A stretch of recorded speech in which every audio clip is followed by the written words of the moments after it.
Pasintabi po, sensitibo ang aming ibabalita. Ikinwento ng isang Pinoy ang malabangungot na sinapit niya sa scam hub sa Myanmar. Nakaranas daw siya ng pambubugbog at tinusok pa ng payong ang kanyang dibdib. Ang ilan namang kasamahan niya pinasquat daw habang pasan ang isang galong tubig.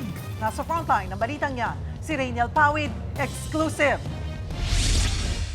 Sa videong ito na eksklusibong ipinagkatiwala sa News 5, kitang pinapasquat habang may pasan-pasan na galon ng tubig ang mga nasa scam hub sa Myanmar. 2 oras daw yan na iniinda ng mga pinarusahan dahil hindi nakakota sa pambubudol. May pagkakataon din daw na pinatatayo sila sa ilalim ng ulan.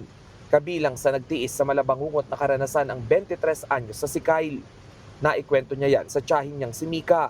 Yung boss nila, nagagalit sa kanila, tututukan po sila ng baril sa ulo. Opo.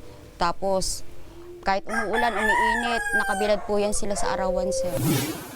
Halos mabutas ang dibdib ni Kyle nang tusukin siya ng payong ng kanilang Chinese big boss dahil hindi nakakota. Nalaman po ng pinaka-boss nila na nanghihingi siya ng tulong, ng rescue. Ayun po, sir. Kaya tinusok? Opo, tapos po, binubugbog siya. Lagi siyang may punishment, sir. Inilahad din daw ni Kyle kung paano nakarating sa Myanmar ang mga na-recruit sa scam hub. Mula na iya, inilipad sila pa Palawan.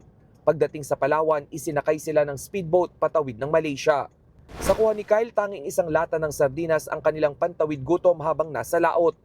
Sa Malaysia naman, lilipad na sila pa Cambodia at tatawid ulit ng Thailand at saka palang ibabiyahe sa Myanmar. Na-rescue na ng Myanmar military si Kyle at iba pang nagtatrabaho sa scam hub noong isang linggo. Sa tala ng Interagency Council Against Trafficking, 222 Pinoy na ang nasagip at naitawid sa Thailand. Inaayos na rin ang kanilang mga dokumento para sa repatriation pabalik ng bansa. Sa nakuhang map location ng News 5, makikitang nasa liblib na bahagi ng bundok nakatayo ang scam hub kung saan maraming Pinoy pa ang nagtatrabaho. Ayon sa source ng News 5, higit 100 Pinoy pa ang hindi nasasaklolohan mula sa iba't ibang scam hub sa Myanmar. Nagbabalita mula sa frontline, Rainiel Pawid, News 5. Mga kapatid, Cheryl Hosing po. Maging maalam at may pakialam sa mga napapanahong issue at headlines. Mag-follow at mag-subscribe na sa social media pages ng News 5.